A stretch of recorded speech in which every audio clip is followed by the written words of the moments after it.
My very first experience with electronic games, if you were to consider them to be video, would be at the University of Utah.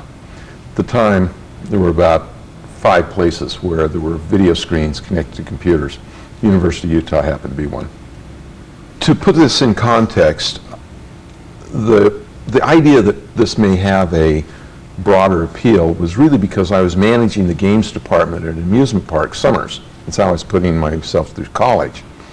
And it was very easy to see that the things that you could do with the computer were so much better than the stuff that I was able to put into the arcades.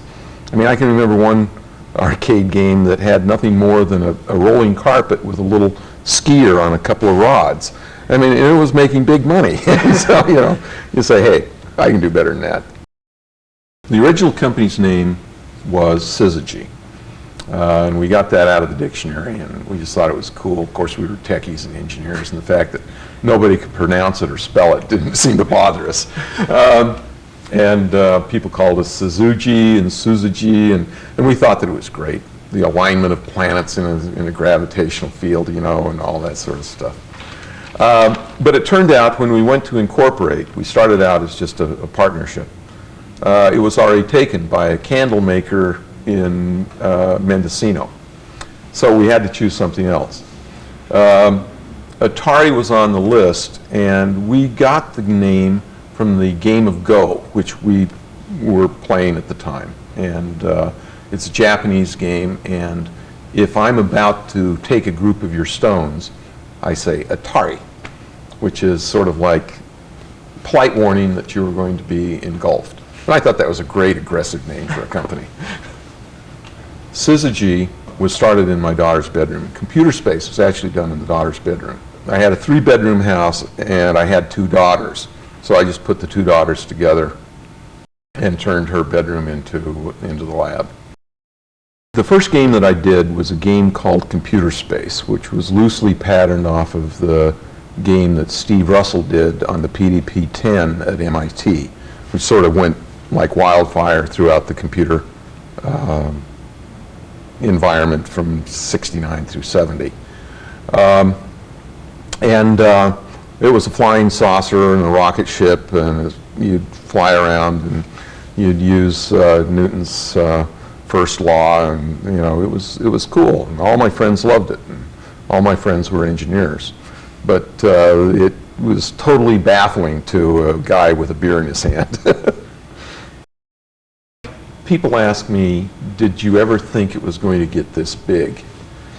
And it was difficult to quantify what big was in those days. Yeah, you were doing millions of dollars in sales and that sort of stuff, but in reality you didn't have a frame of reference.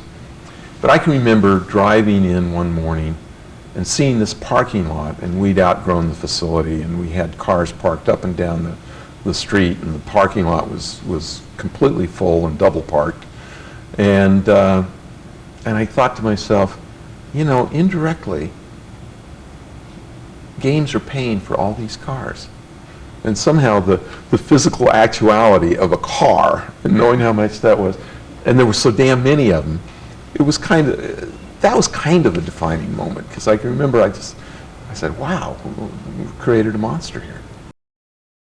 Atari was able to attract the best and the brightest.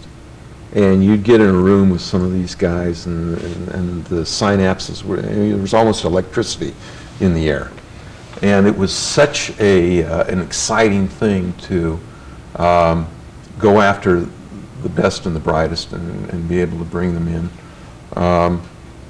Because this was at a time in Silicon Valley where everybody was going to the bare cubicle and that sort of thing. We put in offices and hot tubs and various things. And if you ever wanted to really land an engineer who probably had never had a date in his life, you just say, hey, you know, the hot tub, and sometimes at beer parties, the secretaries get in there without clothes on. Well, it was very, very interesting. I mean, it was the early 70s in Silicon Valley, in California. a lot of hippies, and rock music, and we were very young. And it was a kind of, in a way, we decided that it was going to be a little bit of a social experience, or experiment. And we had all kinds of company benefits and parties and things like that. I remember that when we went to get health insurance, that the health insurance guys had never seen a demographic that was so young. I mean, Al Alcorn was 27, I was 29, and I think the oldest guy we had was like 38, and a lot of our line workers were 17, 18, 19, and so they just never seen that kind of demographic in a company of, I think we're up to 200 employees at the time, 300, and so we got this, you know, we got dental, we got the eyeglasses, prescriptions for virtually nothing because of the statistics. But they made one mistake.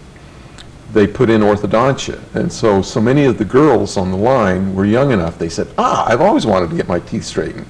And so I looked out one day and the whole line was sporting new braces. Atari grew without venture capital. We didn't have a penny of venture capital until we were about 40 million in sales.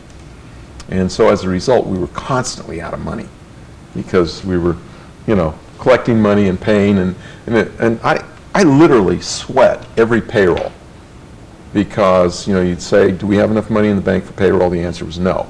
Who can I call up to collect some bills? You know, and it was just a fight and a push and a fight and a push.